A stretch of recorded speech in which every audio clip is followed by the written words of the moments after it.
resort. I'd like to talk a little bit about something, which is the process of what happens when deaf babies are born and grow up, what it is that happens to them. I'd like to talk about something that we refer to as the greatest irony that's actually happening in Australia and worldwide. This is the greatest irony that's actually happening all around the world for all of our deaf children, the majority of them certainly. I'll talk to you about the process of what happens when a deaf child is born. Two parents are there happily expecting the birth of their baby. They give birth to the baby and they have a whole range of dreams and aspirations for that child's future. And then the baby's born, and there are a lot of tests that lots of newborns have to go through, of course, and one of those is a hearing test. The baby might be less than 24 hours old, or 24 or 48 hours old, not even a day old before the hearing test is administered. And the doctors will then meet the parents and say, well, your baby failed its hearing test. They use the word fail. The first test in this child's life and they failed it. Wow!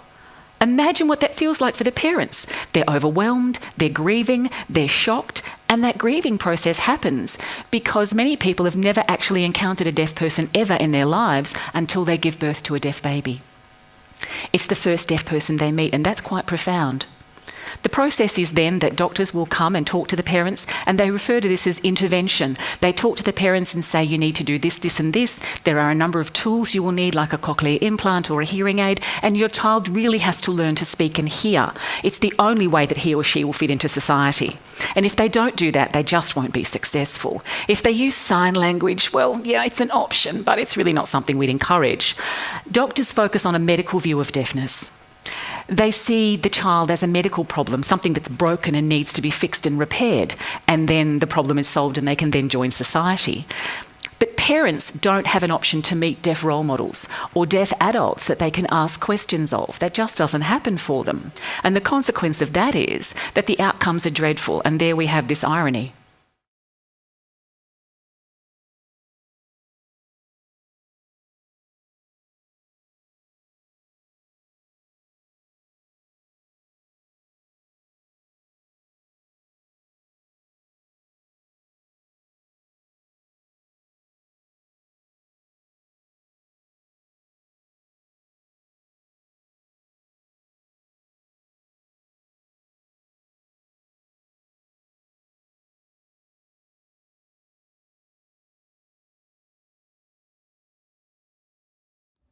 So what knowledge do you have of deaf culture?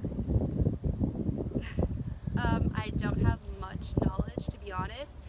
The only connection I have is my best friend's parents are deaf, but I really don't have much knowledge on it. Do you have much knowledge about cochlear implantation?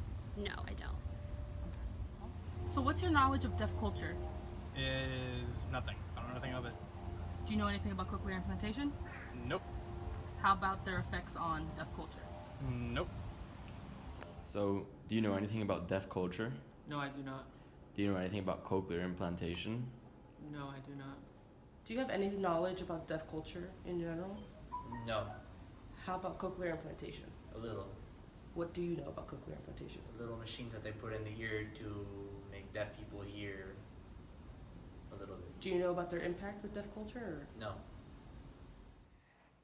Hi everyone, can you hear me well? Yeah, okay. My name is Heather Chidi, and I'm really excited to be here in front of you all today. I want to start off with a question. What world do you belong to? Because that's a question I get all the time, and my answer is always the Heather world.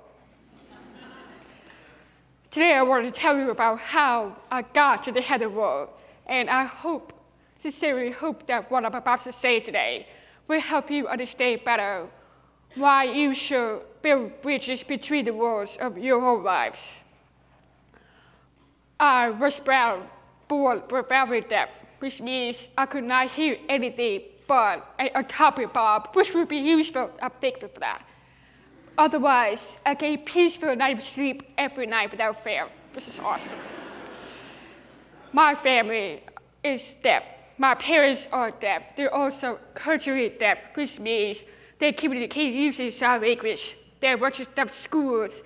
They have deaf friends. They are just totally immersed in that world. I have two younger deaf brothers who are the same way. But I also have hearing grandparents, hearing uncles, deaf and deaf cousins, so my family is just a giant mix of hearing and deafness. For some of it's my favorite part of my family. When I was 5 years old,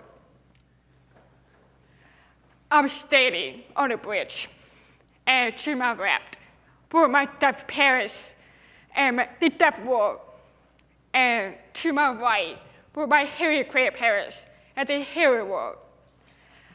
I was just 5 years old at the time, and I desperately wanted to be equally in both worlds. And that's how the controversy started.